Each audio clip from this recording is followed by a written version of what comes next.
Receivable management और वो है क्रेडिट पॉलिसी और डेब्टर मैनेजमेंट भी इसे कहा जाता है। इस चैप्टर में हम यह स्टडी करेंगे, अगर कोई गुड्स कोई प्रोडक्ट को क्रेडिट पे सेल करते हैं तो एप्रोप्रिएट क्रेडिट पीरियड क्या होगा, और अगर मान लीजिए क्रेडिट पीरियड एक्सटेंड करना है तो हमारे लिए बेटर अपॉर्चुनिटी होगा या नहीं होगा, क्रेडिट पीरियड को एक्सटेंड करना हमारे लिए बेटर होगा या नहीं होगा, इसके बारे में हमें स्टडी करना है इस चैप्टर में। तो हमें स्टडी करनी है क्रेडिट पॉलिसी, इसको मैं लिखता हूं क्रेडिट पॉलिसी। इसको दूसरे नाम भी दिया जाता है रिसीवेबल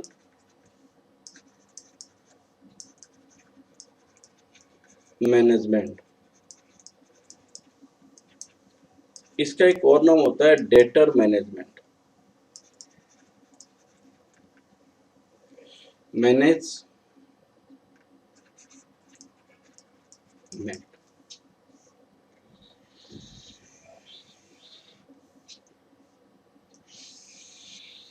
इस चैप्टर में हमें यह स्टडी होती है कि एप्रोप्रिएट क्रेडिट पॉलिसी क्या होगा, एक्सटेंड हमें क्रेडिट पीरियड करना चाहिए या नहीं करनी चाहिए, इसके बारे में स्टडी करते हैं।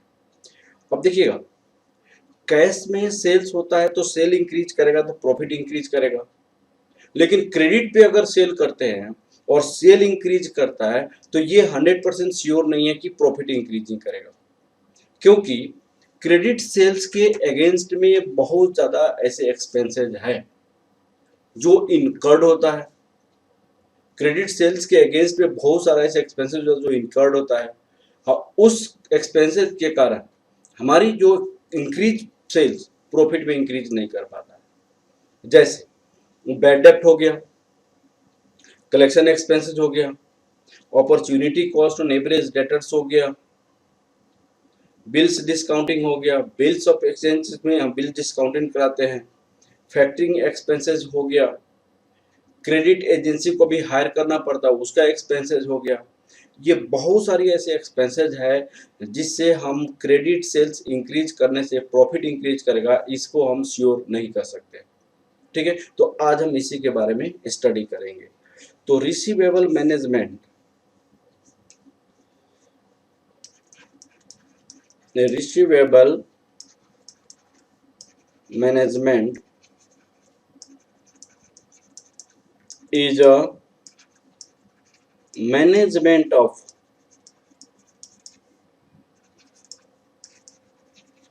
credit sale, management of credit sale. Here it is decided what will be the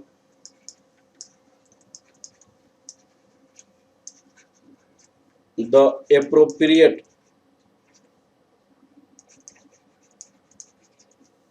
credit period. What will be the appropriate credit period, and whether proposed credit period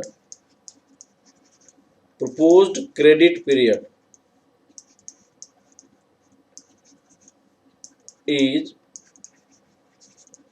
profitable और नॉट। जो हमने profit period proposed हमारे लिए profitable है कि नहीं है, तो सबसे पहले हमने तो यहाँ पे ये डिसाइड करते हैं। सेकंड में आपका हम ये जानेंगे cash sales increase, cash sales increase profit, but credit sales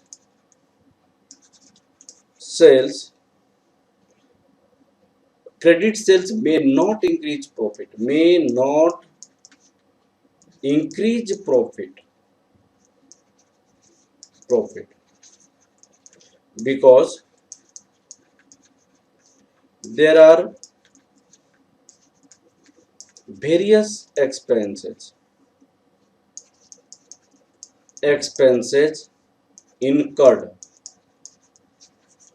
against credit sale, against credit sale. बहुत सारी ऐसी एक्सपेंसेस है जो इनकर्ड होता है क्रेडिट सेल्स के अगेंस्ट में। बहुत सारी एक्सपेंसेस है जो इनकर्ड करता है क्रेडिट सेल्स के अगेंस्ट में। लाइक अब वो कौन कौन सी एक्सपेंसेस है जो मैं आपको यहाँ पे एक्सप्लेन करने जा रहा हूँ। सबसे पहला एक्सपेंसेस है आपका बैड डेब्ट। हम क्रेडिट पे सेल करते हैं तो बैड डेब्ट होने की चांसेस है। तो सबसे पहला है बैड डेब्ट। दूसरा है आपका अपॉर्चुनिटी कॉस्ट या कलेक्शन एक्सपेंसेस। कलेक्शन एक्सपेंसेस आपको बैड क्रेडिट पे सेल करेंगे तो आपको कलेक्शन करना पड़ेगा, कलेक्शन करने में आपका खर्च होगा। और तीसरा क्या होता है आप देखिएगा, तीसरा जैसे यहाँ पे आपने मैंने बताया आप क्रेडिट पे सेल करते हैं, क्रेडिट पे सेल करते हैं तो क्रेडिट पे सेल करते हैं तो आपका जो पैसा है आपने रॉ मटेरियल परचेज किया, लेबर कॉस्ट में लगाया, प्रोडक्ट बनाया, अपनी प्रॉफिट को ऐड किया और फिर आपने सेल कर दिया 2 मंथ के क्रेडिट पे, 2 मंथ की क्रेडिट पे आपने सेल किया, 2 मंथ की क्रेडिट पे। तो आपका पैसा जो है जाकर डेटर के पास ब्लॉक हो जाता है। आपका जो पैसा है डेटर के पास ब्लॉक हो जाता है। जो हम निकालते हैं यहाँ पे एवरेज डेटर निकालते हैं, एवरेज डेटर।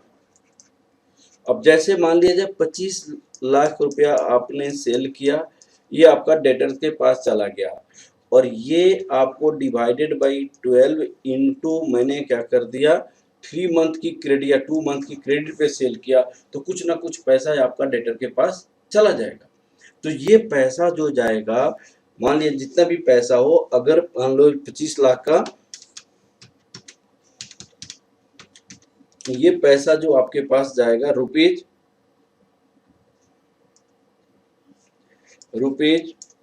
416,667.67, ये जो पैसा है आपका क्रेडिटर के पास जाएगा, ये पैसा वहां जाकर ब्लॉक हो जाएगा।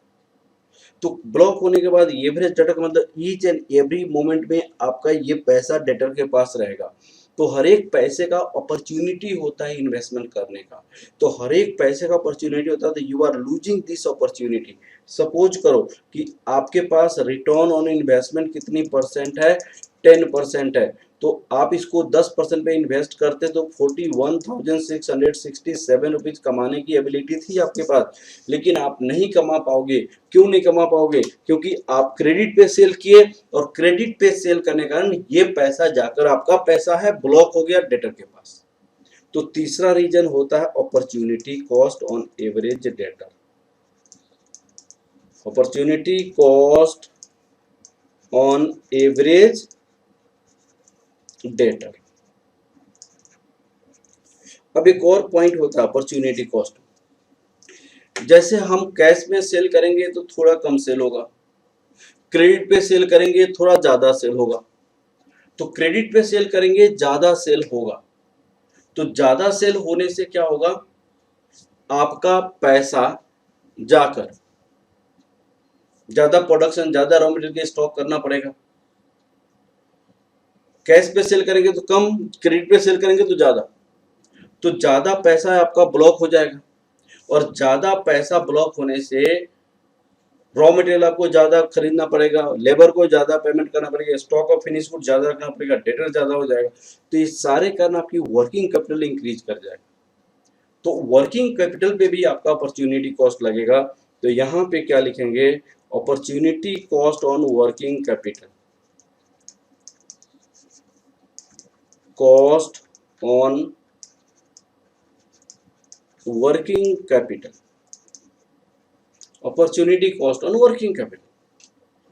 फिफ्थ पॉइंट है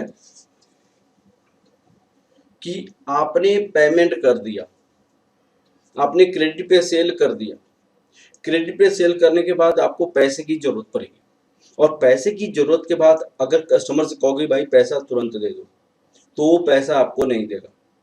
तो अगर आपको पैसे की जरूरत होगी तो दो काम करना है, या तो बिल डिस्काउंटेड कराना पड़ेगा, या कस्टमर को कहेंगे आप जल्दी अर्ली पैसा पेमेंट करो, उसके लिए उसको डिस्काउंट करेंगे। तो बिल डिस्काउंटेड भी हो सकता है या कैश डिस्काउंट भी हो सकता है। तो यहाँ पे आपका दो हो जाता है, बिल डिस्काउंटिंग, जो बिल डिस्काउंटिंग, और दूसरा हो सकता है कैश डिस्काउंट भी हो सकता है। तो ये भी आपका एक खर्च का एक तरीका है।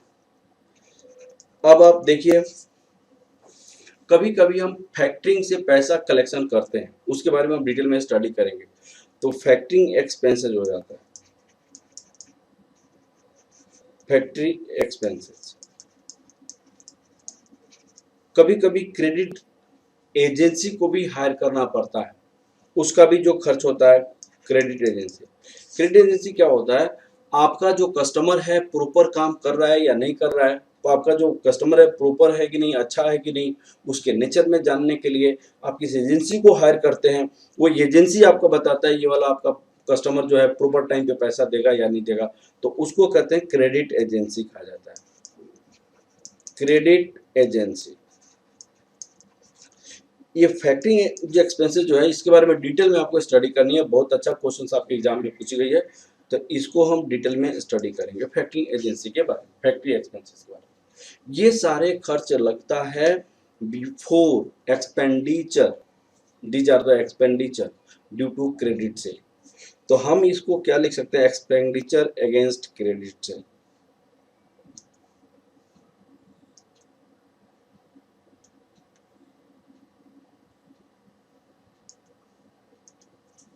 इसको कहेंगे expenditure due to credit sale. ये आपकी expenditure due to credit sale हो जाए।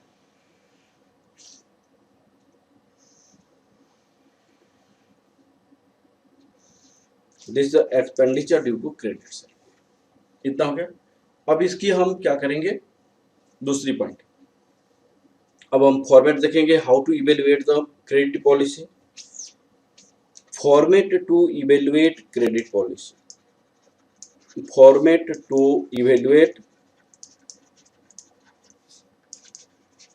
Credit policy, format to evaluate credit policy.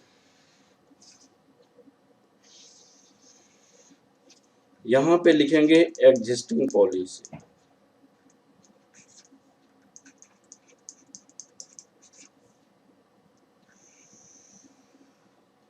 यहां लिखेंगे proposed policy,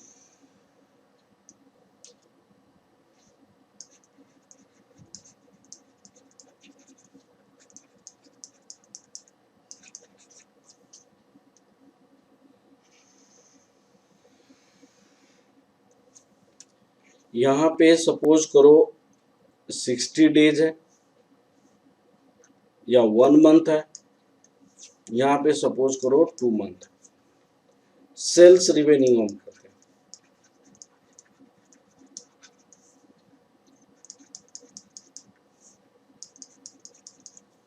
less variable cost,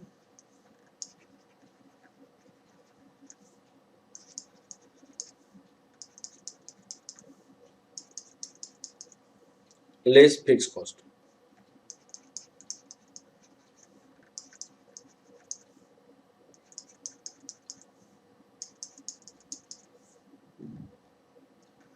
इसके बाद आपके पास हो जाएगा operating profit.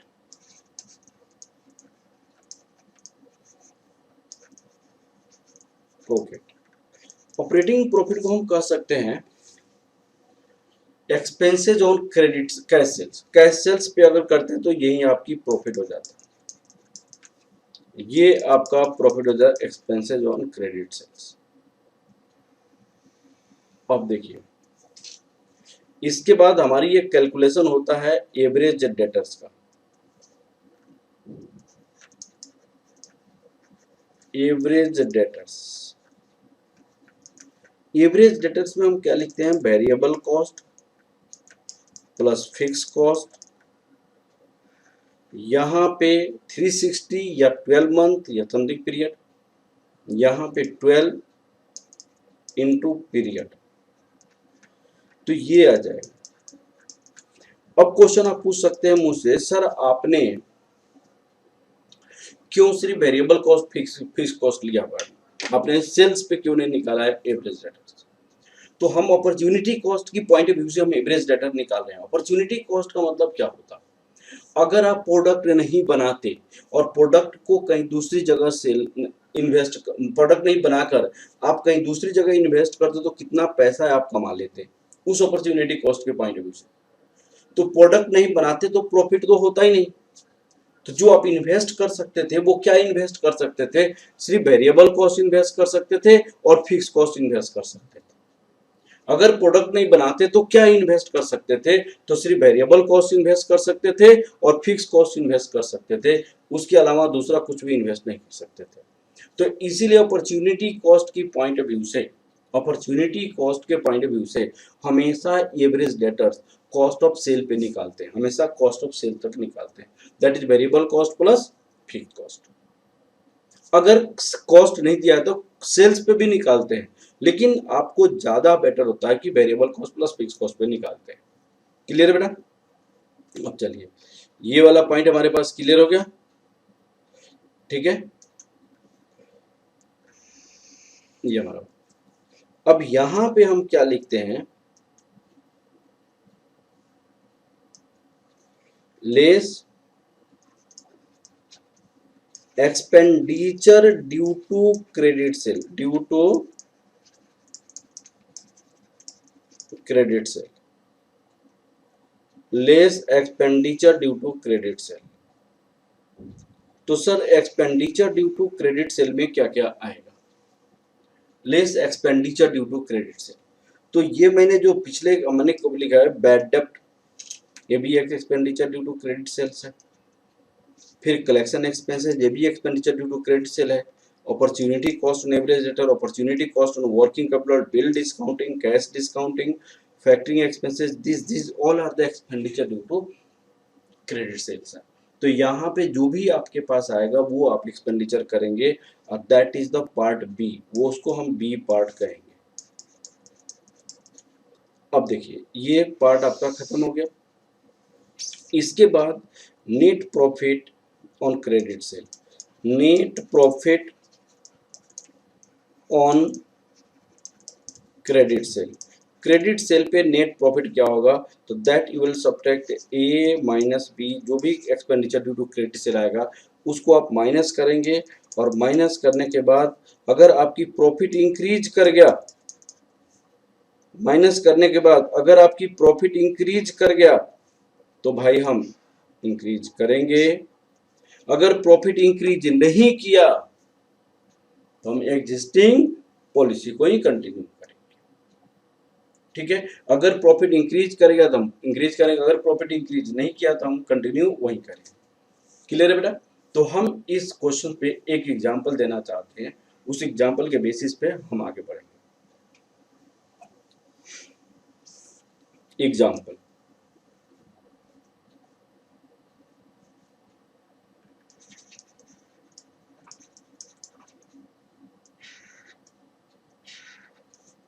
let us consider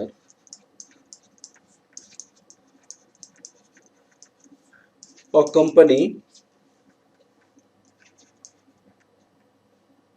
company wants to increase credit policy, credit period,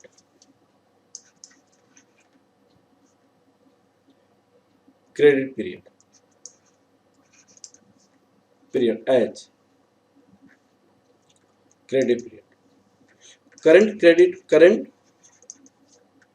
sales on 1 month credit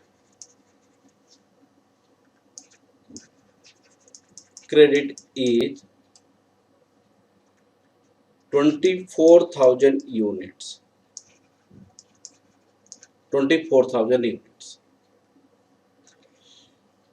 Selling price per unit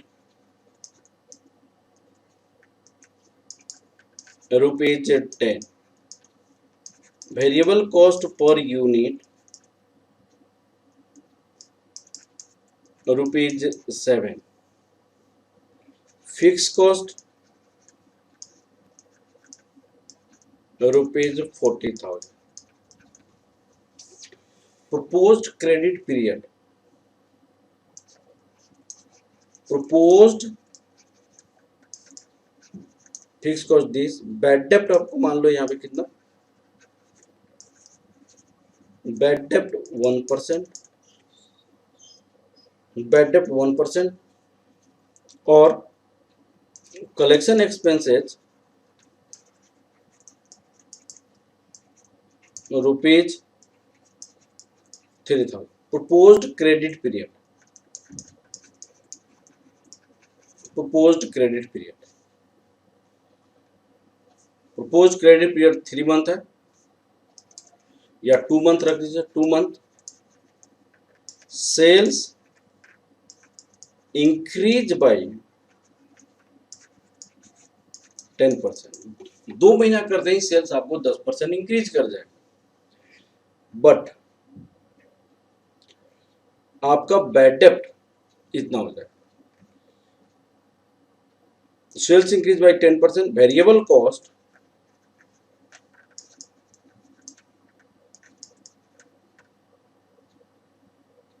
selling by 10 variable cost and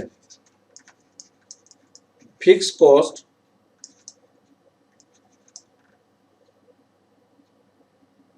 variable cost and fixed cost is variable cost is same. यहाँ पे आपको ये points increase by 10 variable cost and fixed cost remains same remains as given above.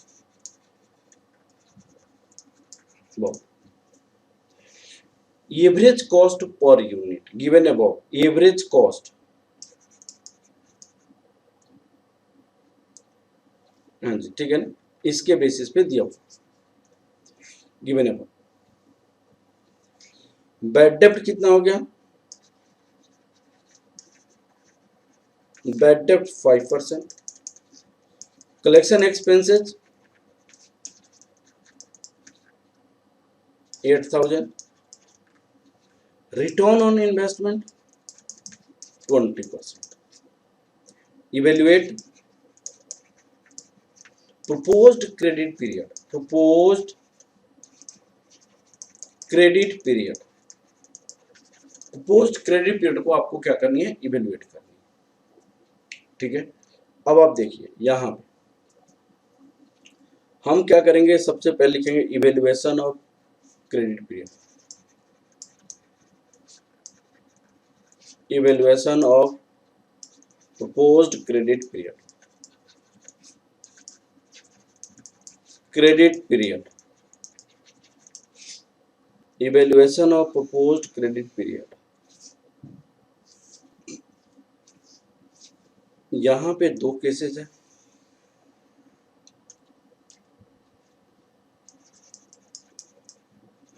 existing 1 month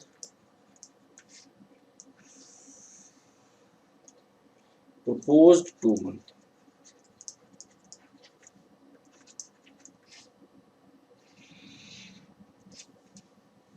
यहां पे sales units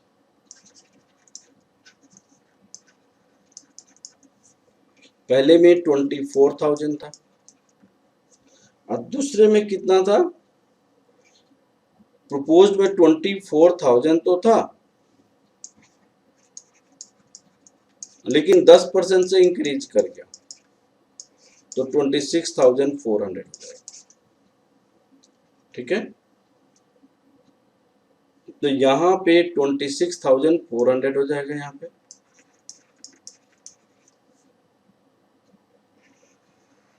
अब देखिए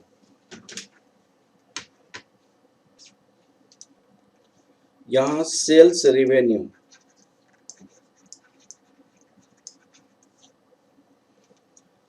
at the rate of ₹10 2,40,000 2,64,000 less variable cost at the rate of ₹7,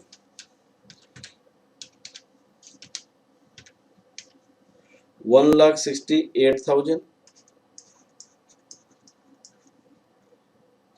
अब यहाँ पे हम माइनस करेंगे, या माइनस हम नहीं करेंगे, फीस कॉस्ट को भी माइनस कर लेते हैं।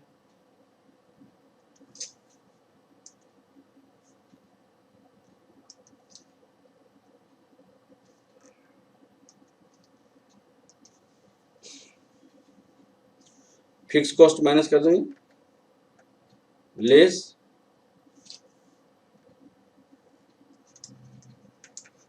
फिक्स कॉस्ट, यहाँ पे 40,000।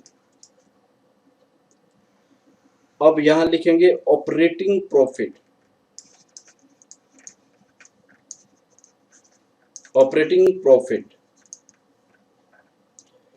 अब देखिए सेल से सब दोनों को माइनस करेंगे,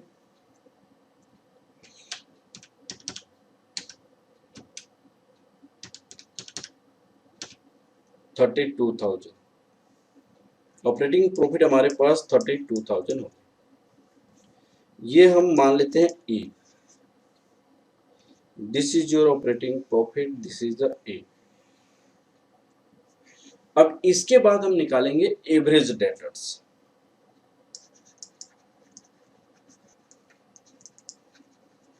एवरेज डेटर का फॉर्मूला मैंने बताया, variable cost plus fix cost divided by 3 या 360 या 12 into period.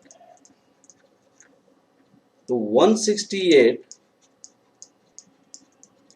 Plus 40,000 whole divided by 12 into 1, ये आपका पीरियड। तो 168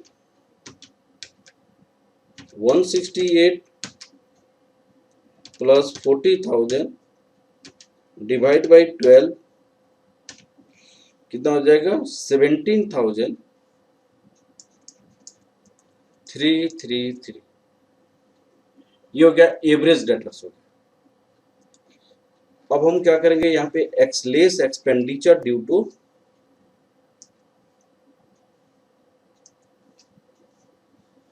less expenditure due to credit sale, तो इसको हम बी मान लेंगे। अब देखिए सबसे पहले हमने लिखा क्रेडिट सेल में बैड डेप्ट।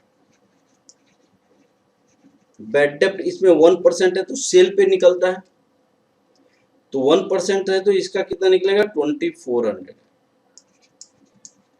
बैड डेप्ट होगा। दूसरा होता है कलेक्शन एक्सपेंसेस। कलेक्शन एक्सपेंसेस हमारे पास दी हुई थी पहले ईयर में, कितना था कलेक्शन एक्सपेंसेस, 3,000, तो यहाँ 3,000 लिखिए।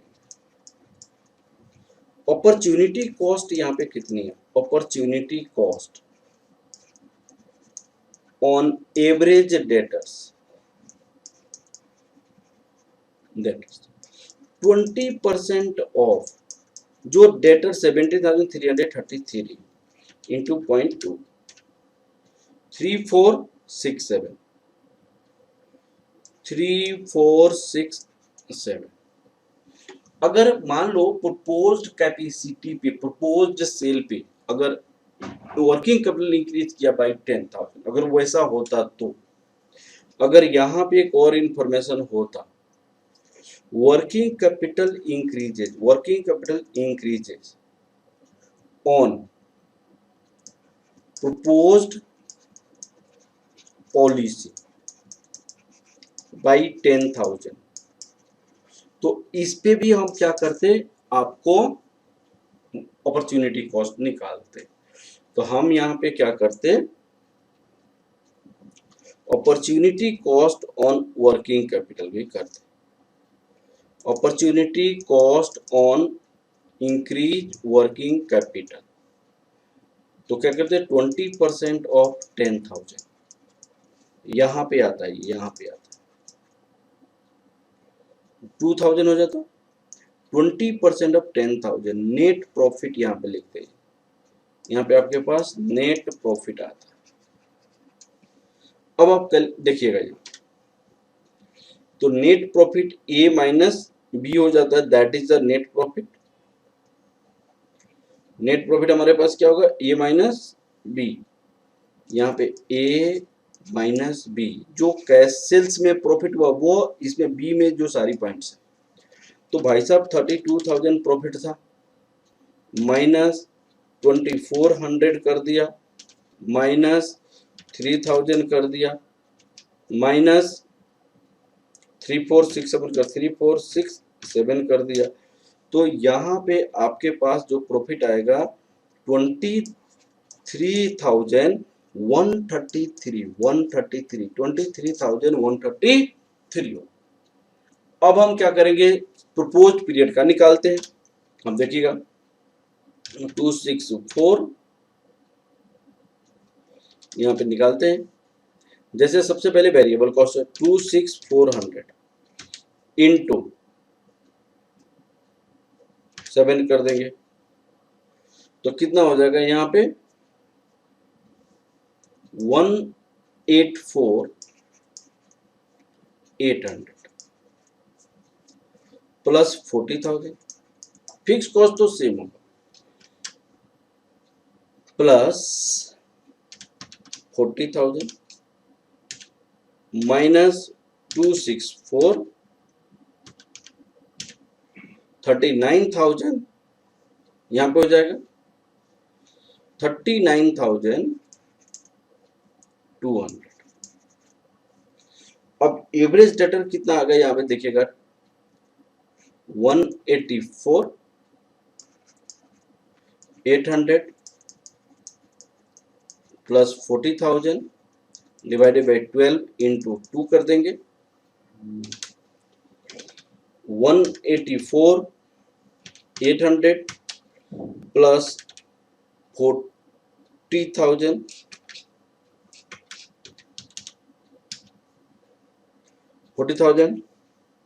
डिवाइड 6 37,000 747 बैड डेप्ट यहाँ पे कितनी थी 5%। पहले इसकी अपॉर्चुनिटी कॉस्ट निकाल लेते हैं, इंटू 0.2 7,437,747 7549, यहाँ पे 7549 आ गया। अब बैड डेप्ट कितनी है इसकी, बैड डेप्ट का परसेंटेज जो है वो बहुत ज्यादा है। यहाँ पे उन्होंने कहा कि बैड डेप्ट जो है 5% है। बैड डेप्ट की परसेंटेज कितनी है, बैड डेप्ट 5% है यहाँ पे। और कलेक्शन एक्सपेंसेस कितनी है 8,000। 20% अपॉर्चुनिटी कॉस्ट है। अब देखिए यहाँ पे 5% है तो सेल का 5 2640 इंटू 0.05। अब 13,400 आपकी बैड डेप्ट हो गई। तो यहाँ पे 13,400 कलेक्शन एक्सपेंसेस कितनी है 5,000। अब आप देखिए यहाँ पे 13,400 प्लस 5,000, कलेक्शन एक्सपेंसेस 8,000 है, 8,000 है यहाँ पे। कलेक्शन एक्सपेंसेस 8,000, 13,400 प्लस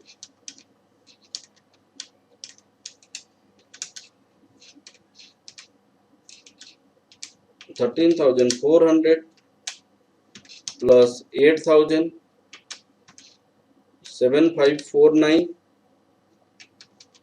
2,000 30,000 हो गया, minus 37,747 6,798।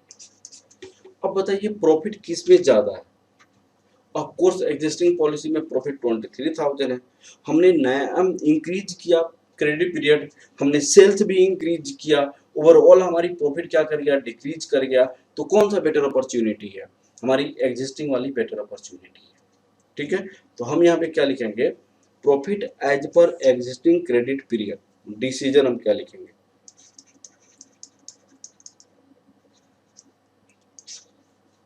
Decision profit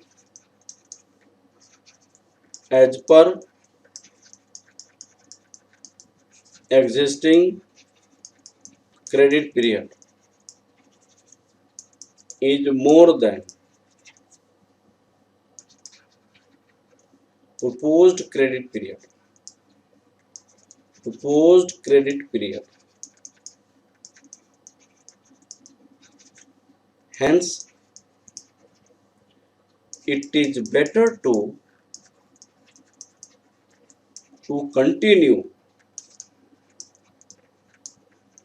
existing credit period. It is better to continue existing credit period. इसको हम कंटिन्यू करेंगे, प्रपोज क्रेडिट पीरियड से बेटर है कि ये वाला क्रेडिट पीरियड को कंटिन्यू करें। ठीक है, अब ये क्वेश्चन तो कंप्लीट हो गया। अब सपोज करें एक इंफॉर्मेशन ऐसे होता है, वेरिएबल कॉस्ट फिक्स कॉस्ट की इंफॉर्मेशन ऐसे होता है, information of variable cost and fix cost as, यहाँ पे दूसरी पेज में चलते हैं।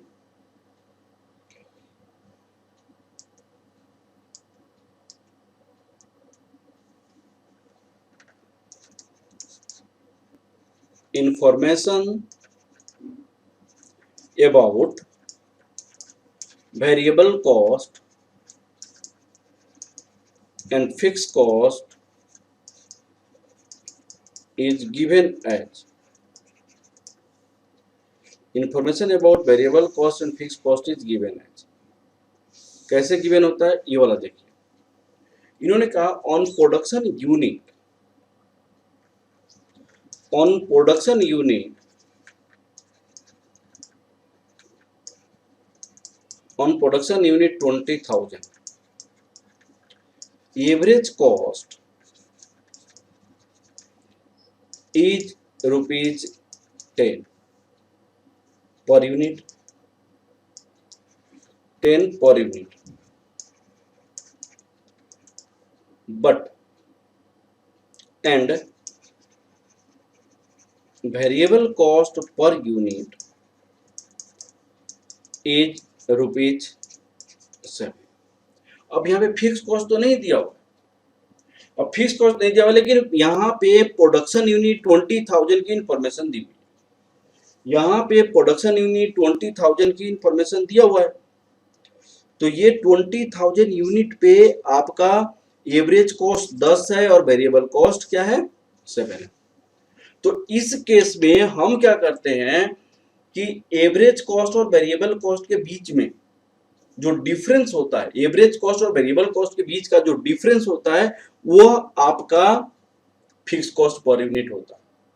अब वह फिक्स कॉस्ट जिस प्रोडक्शन यूनिट पे निकाली गई है, जिस प्रोडक्शन यूनिट पे निकाली गई, जैसे ये वाली प्रोडक्शन यूनिट पे हमने फिक्स कॉस्ट निकाला, हमने कौन सी प्रोडक्शन यूनिट पे फिक्स कॉस्ट निकाला, हमने ये वाली प्रोडक्शन यूनिट पे हमने फिक्स कॉस्ट निकाला है, इस प्रोडक्शन यूनिट पे फिक्स कॉस्ट निकाला है। तो fix cost never change even after production unit increase और डिक्रीज। ठीक है, तो इसको हम कैसे निकालेंगे, इसमें fix cost is calculated as, fix cost is calculated as. तो फिक्स कॉस्ट की कैलकुलेशन हम कैसे करते हैं उसको आप चेक कीजिए, उसको देखिए आप।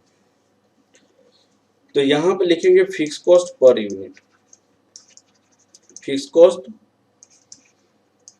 Per unit rupees 10 minus rupees 7, that is average cost per unit, average cost per unit minus variable cost per unit. ठीक है, अब हो गया ये रुपीज 7, रुपीज 3 हो गया। फिक्स कॉस्ट निकालेंगे कैसे, फिक्स कॉस्ट। भाई 3 इंटू कितने यूनिट पे ये कॉस्ट लिखी हुई है, 20,000 की यूनिट पे ये कॉस्ट लिखी है, 20,000 की यूनिट पे कॉस्ट लिखा हुआ है। तो ये हो जाएगा rupees 20,000 into 3 that is rupees 60,000। यहाँ पे 60,000 रुपया आपका क्या हो जाएगा, फिक्स कॉस्ट हो जाएगा। Thereafter, whether production unit increase in proposed policy or production policy decrease in proposed policy, fixed cost remain the same. अब इसके बाद क्या लिखेंगे, thereafter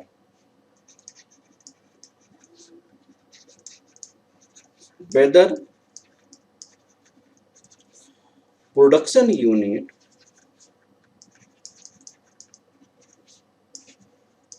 increase or decrease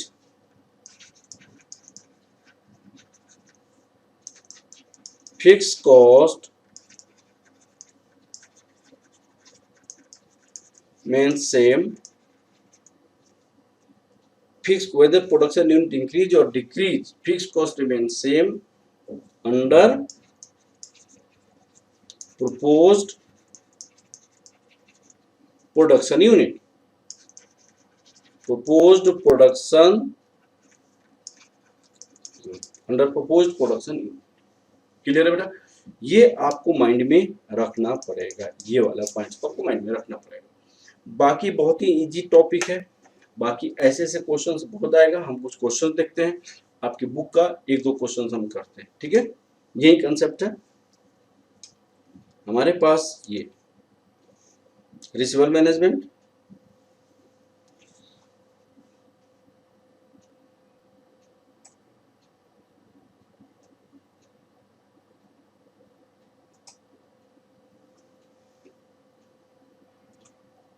cash discount है। फर्स्ट क्वेश्चन देखते हैं। फर्स्ट इसकी सॉल्यूशन भी मैंने आपको सेम उसी तरह बनाई है जैसे हमने क्वेश्चन किया है। इसकी सॉल्यूशन मैंने सेम उसी तरह बनाई है जैसे मैंने क्या किया है, आपको बुक में दिया हुआ, ठीक है। इसकी सॉल्यूशन सेम उसी तरह मैंने बनाया है। अब देखिएगा यहाँ पे क्वेश्चन जैसे मैंने सॉल्व किया, सेम उसी तरह solution. A firm is currently selling a product at the rate of ₹10 per unit. The most recent annual sales all credit were ₹30,000. The average cost per unit average variable cost per unit ₹6 है। यहाँ पे variable cost per unit ₹6 है। Average cost per unit यहाँ पे 30,000 पे 8 है। तो यहाँ पे आपको 8 - 6 इंटू 30,000 करेंगे तो ये हो जाएगा ₹60,000 आपका फिक्स कॉस्ट हो जाएगा। ये इंफॉर्मेशन दी, 60,000 फिक्स कॉस्ट हो जाएगा। करंट कलेक्शन पीरियड 30 डेज है। The firm is contemplate to extend the credit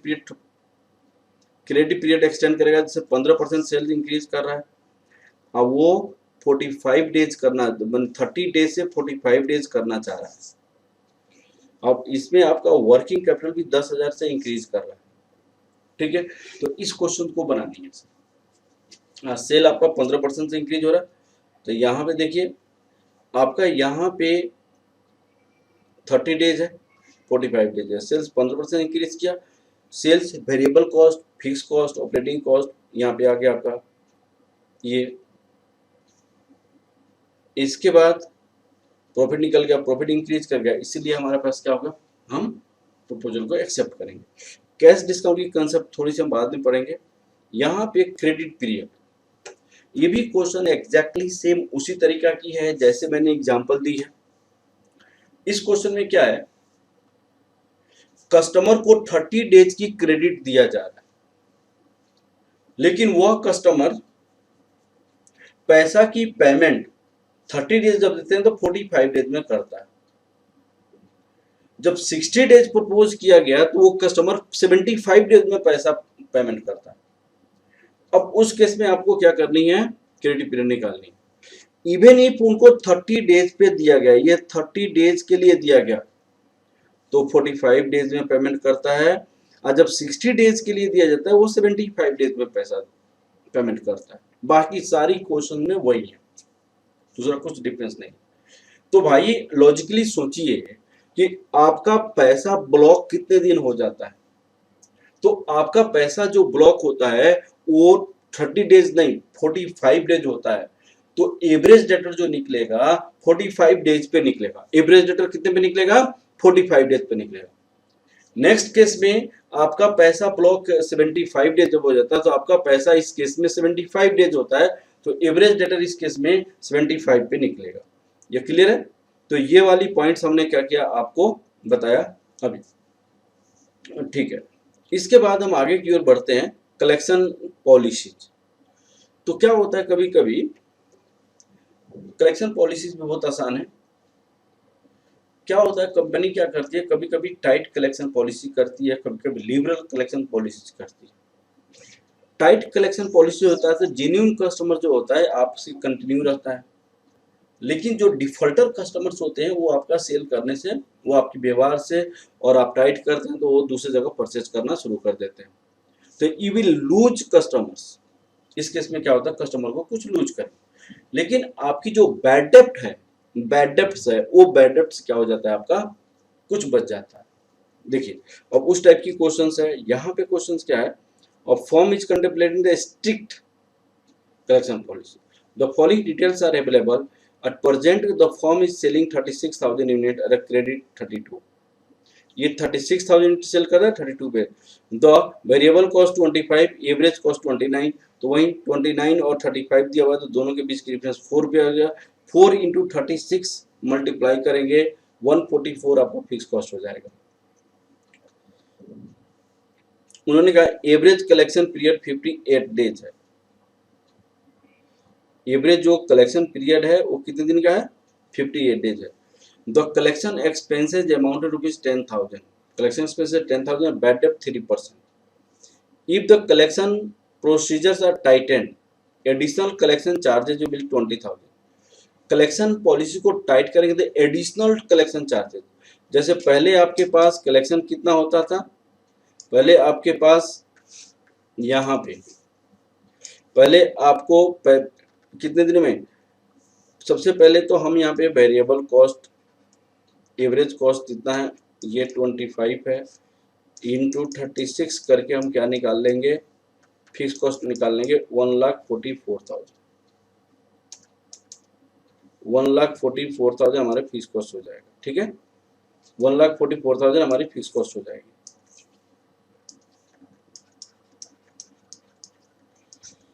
$1,44,000 fix cost हो जाएगा।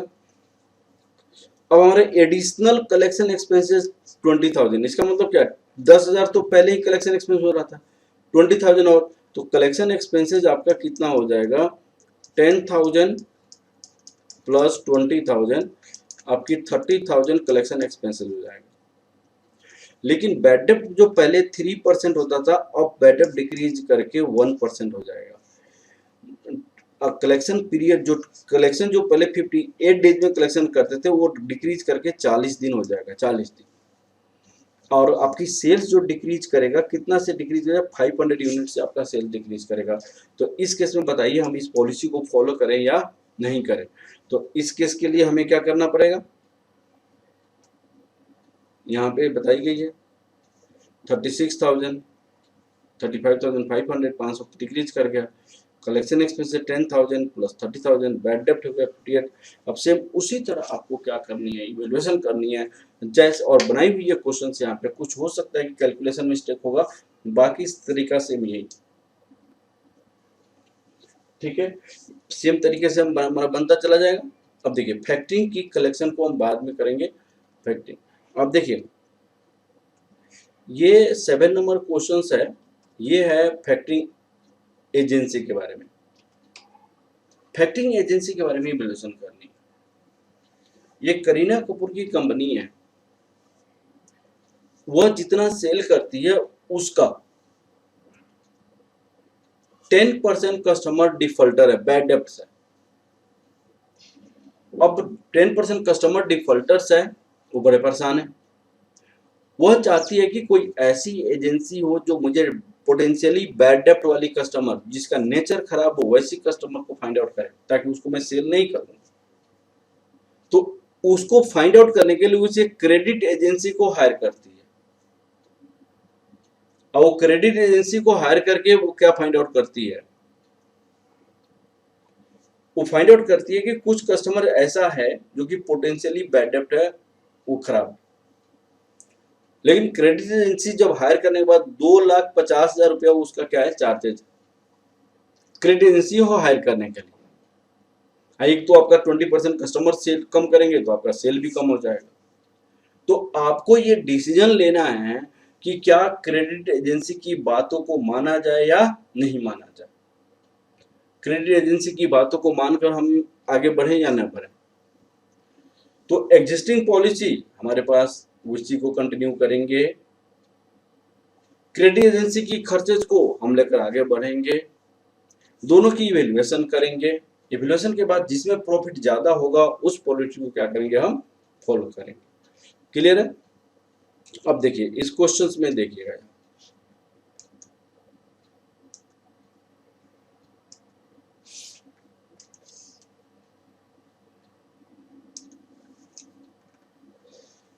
यहाँ पे उन्होंने 1,000 रुपीज पर यूनिट वो सेल कर रही थी, 5,000 यूनिट सेल कर रही थी। वेरिएबल कॉस्ट आपका ₹750 है।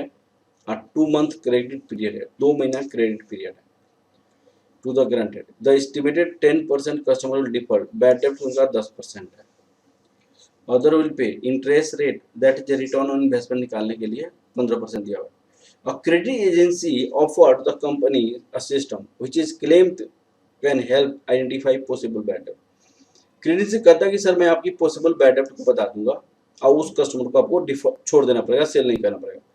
It is 2,50,000 per annum. Credit agency कहता है 2,50,000 पर एनम मैं लूंगा, जिससे आपको मैं बता दूंगा कि किस कस्टमर को सेल कीजिएगा तो पैसा देगा और किस कस्टमर को सेल कीजिएगा तो पैसा नहीं देगा पर एनम।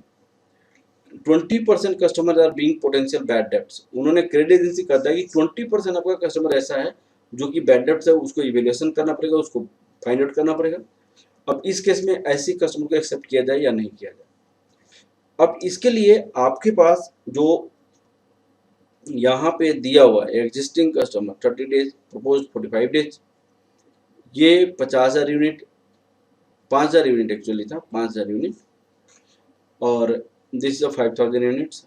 5,000 20% 4,000 यूनिट्स, ये गलत लिखा गया है।